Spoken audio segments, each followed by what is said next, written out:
যে রিপোর্টের বিনিময়ে আপনারা স্পষ্ট দেখতে পাবেন যে বিগত 10 বছরের ভিতরে সবচেয়ে সর্বোচ্চ মূল্যে চামড়া বিক্রি হচ্ছে। এ ব্যাপারে আপনাদের কারোর মনে এখানে যারা ব্যবসায়ী আছে কোনো সন্দেহ আছে? Thank you very much. আমাকে একটু লিঙ্কটা পাঠিয়ে দেন, আমি দেখে নিই। দেখেন, আমাদের দেশে এবছর লবণের ফলন অনেক বেশি হয়েছে। সরকার যে 7.5 লক্ষ মণ লবণ কিনেছে, এর ফলে লবণ চাষিদেরও তাদের একটা উপায় হয়েছে যে 1000 টাকায় লবণ বিক্রি হয়েছে, এটাতেও চাষি বাঁচবে না। আপনাকে তো সরকার হিসেবে যখন আপনাকে চিন্তা করতে হয়, তখন সামগ্রিকভাবে সকলের বিষয় চিন্তা করতে হয়। লবণ চাষিকেও তো নিয়ে আমাকে চিন্তা করতে হয়। তো শিল্প মন্ত্রণালয় যখন লবণ চাষিদেরকে সহায়তার উদ্দেশ্যে এই 7.5 লক্ষ মণ লবণ কিনেছে ফ্রি দেওয়ার জন্য, এর ফলে বাজার ব্যবস্থায় একটা সুষম কাঠামো তৈরি হয়েছে। তো এইটাকে যদি আপনারা আবার ক্ষুদ্র অংশে দেখেন, তাহলে আপনারা ফুল পিকচারটা দেখতে পাবেন না। প্রথম কথা হচ্ছে যে, আপনার প্রথম প্রশ্নটা কি ছিল? আমরা তো খাওয়ার লবণ দেই নেই, আমরা গরুতে চামড়ার জন্য উপযুক্ত যে লবণ দিয়েছি, সেটা আমরা এই লবণ দেওয়ার সময় বিসিক কর্তৃক চামড়ার ট্যানারি মালিকদের সাথে 3 ধরনের লবণের স্যাম্পল দেওয়া হয়েছে। ওনারা যে স্যাম্পলকে উপযুক্ত মনে করছেন, আমরা সেই লবণই সারা দেশে বিপণন করেছি। তো আপনারা যখন এই মানহীন কথাটা বলেন, এই কথাটাই মানহীন।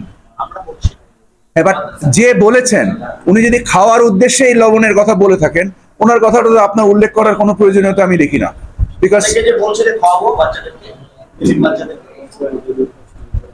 I think we are not here for jokes. No. Seriously. So if it is serious, then they should not do this. Sorry? যদি এটা সিরিয়াস হয় যে কেউ পশুর চামড়ায় লবণ দেওয়ার উদ্দেশ্যে সেই চামড়ার লবণ কেউ খাওয়াতে চায়, সেটা সঠিক নয়। আমি কোনোভাবেই আমার সরকারি কার্যক্রমের সাথে আমার পারিবারিক ব্যবসা সম্পৃক্ত নয়। তো আমার পারিবারিক ব্যবসার প্রতিনিধিত্ব করার জন্য আমি এখানে আসি।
ভাই ভাই এই চিহ্ন দেওয়া আছে, ওটা পরে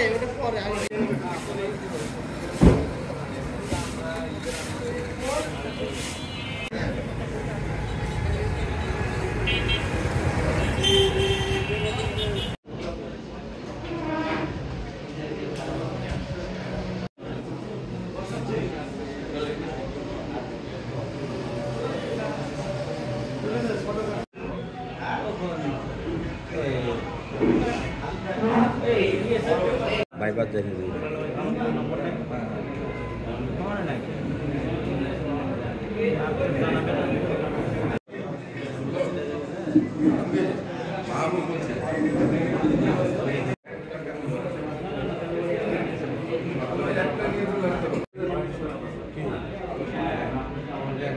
হ্যালো চলে আসে তোরা জলদি চলে আসে জলদি চলে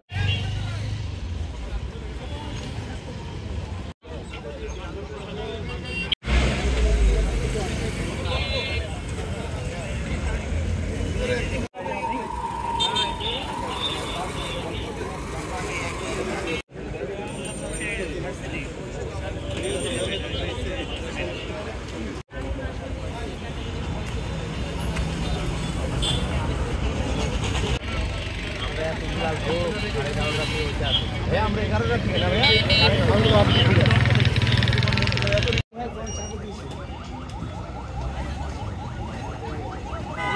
সাকিব ডিভাইস অন করে রাখো সাকিব ডিভাইস অন করো